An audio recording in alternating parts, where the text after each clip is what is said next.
Hello, hi guys. How are you all doing tonight? Happy Thursday. I was not planning a wine video for tonight, but I had this delicious rosé that I opened 2 days ago, and I thought, you know what? I think I need to share with my fellow YouTube family wine lovers. So we're doing a wine tasting today. And I am quite excited for this one in particular. Let me show you a close-up of the gorgeous bottle. So for the very first time, we are trying a rosé, which is a pink wine, you can see, and the label is also, it has a pinkish color to it, kind of like a pink salmon. Pink salmon. So, this wine, as you can see, Susumaniello rosato, and the vineyard is Ruggero di Bardo. It's obviously Italian. I have some subscribers, including a very generous subscriber of mine. You know who you are, and I promise you, your Spanish wine is coming soon, I promise. But this one is so delicious, you guys, and you guys know I love my Italian wines. Like, I love my everything Italy. But let me explain to you. This bottle, I found it at Trader Joe's. I'm telling you, you can find really good wines at Trader Joe's, okay? If you haven't gone to Trader Joe's, you all must go and pay Trader Joe's a visit. This I found there for about $12, maybe $13 max. And don't worry, we're gonna get into the tasting. But it is so delicious. To me, this type of wine, the Susumaniello, Susumaniello, Susumaniello, Susumaniello.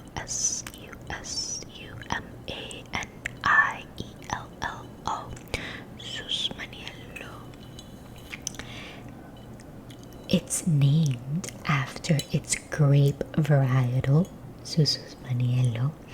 And to me, this type of wine is just like chic, but also really low key, that not many people know about this wine.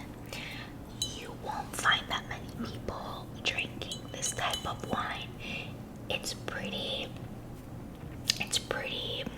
rare, and only the ones that really know. Or if you're from the region where it's from, this wine comes from Puglia, Puglia,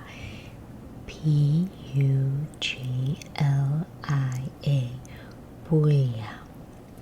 I know, it's a very hard, difficult Italian pronunciation. But Puglia is located at the south, at the southern part of Italy. So it's very warm. It's very warm in Puglia. It's very sunny. It can get quite humid. The sun just hits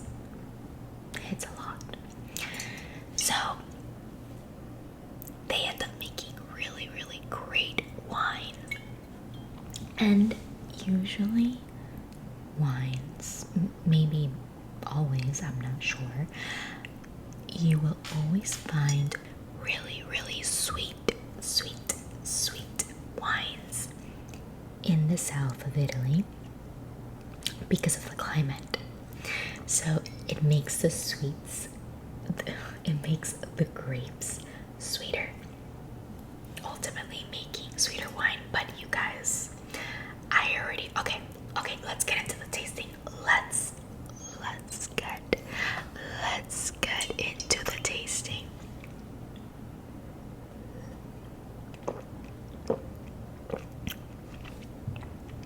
Okay. It is so good. You guys, first of all, look at the color. Up close color. Sorry, my stomach. Here's an up close of the color of the wine. As you can see, it is a very pale pink, kind of like a salmon, dusty pink. And you guys, I am not a fan of rosé. I think I've never even ever ordered rosé at a restaurant. I mean, obviously I've drank rosé multiple times, and there's nothing more delicious than enjoying a glass of rosé at lunch under the sun with a delicious refreshing salad, or just like having rosé with your girlfriends. You know what I mean? Nothing better than that. I agree. But I've never really found a type of rosé that I can say, wow. So, the moment that I tried, hold on, another sip.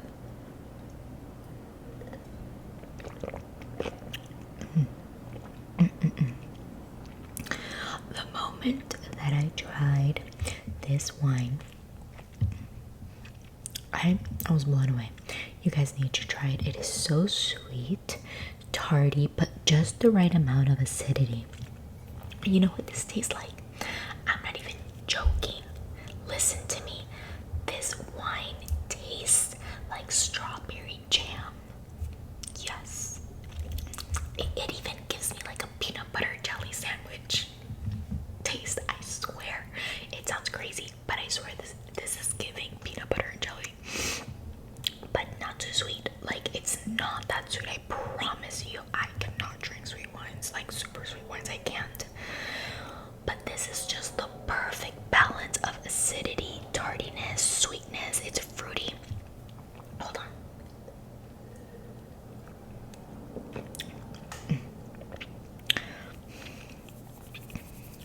Like peaches, like it's peachy, like almonds, strawberries. It's like bright. It even like roses. I swear you get like a hint of like rose petals, and like just like you're smelling into delicious roses. I swear. This here is like romantic summer in a glass. I promise you. It's just that I don't usually drink rosé, so the moment that I do find a really good rosé, I get really, really excited. Okay, like I'm excited. I am excited. We're pouring another little bit. Okay, now let's get into some interesting facts about this particular wine, and then I'm just gonna read a little bit more about the type of wine. So this one in specific, it's from Puglia. Rosato wine. So rosato, it's the Italian word for rosé, like pink. And this one is from 2025, so it is 2 years old.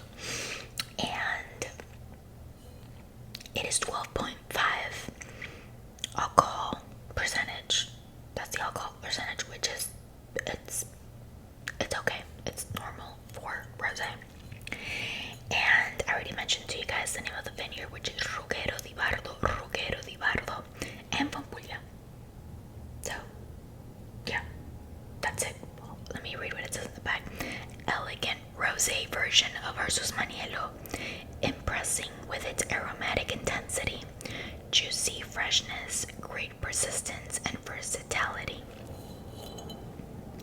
Yes, that is actually a great point. It is very versatile because I feel like you can really enjoy this wine for lunch, for an aperitivo, with an appetizer, with dessert, before dinner, out in your terrace, with maybe like a platter of fruits, some olives, and like cut up berries, and delicious little toast with jam and cheese, and this, you're done.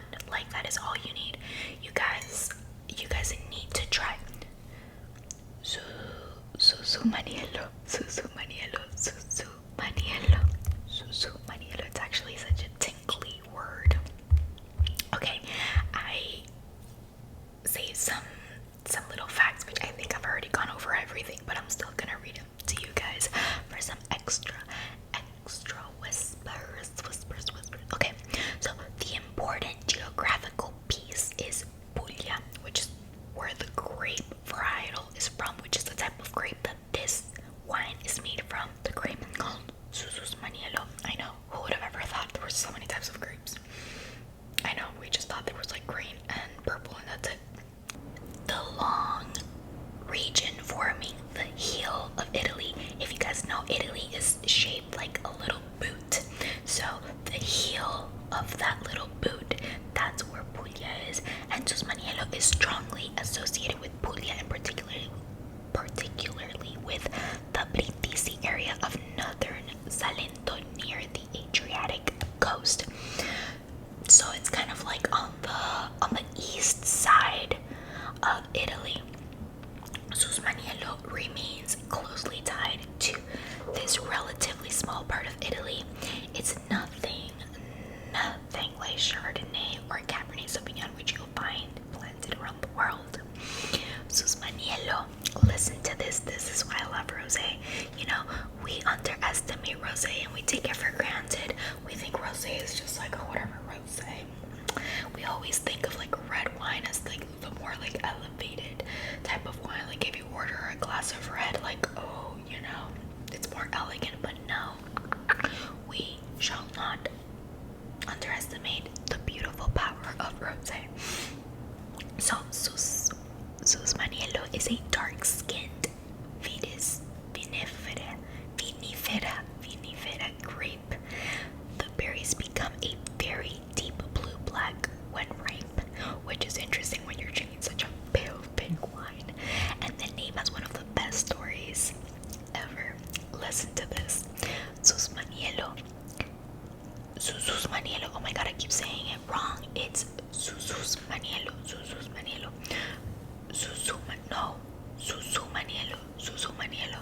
What was I saying? It's Susu Maniello. I'm sorry. Susu Maniello is associated with the Italian word for a little donkey. Somarello. The traditional explanation is that young Susu Maniello vines can produce enormous quantities of grapes. The vines become so heavily loaded with bunches that people compare them to a little donkey carrying a heavy load. So that is why this little, very elegant little pink wine is made from grapes, whose name essentially refers to a heavy loaded little donkey.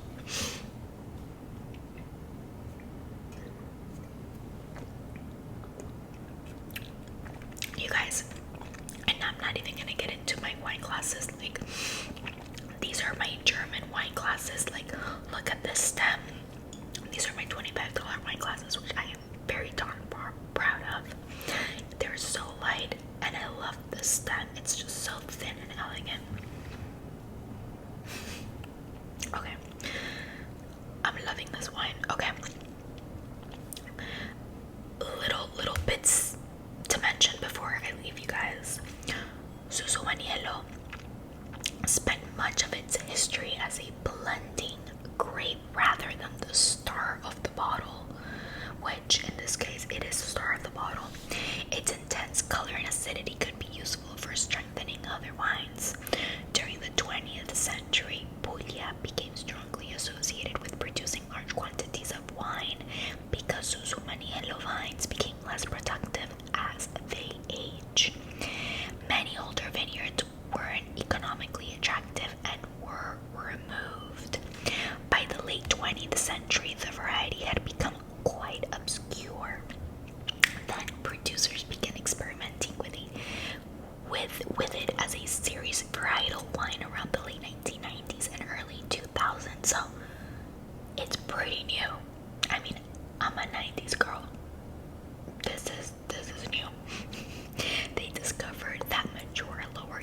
revival.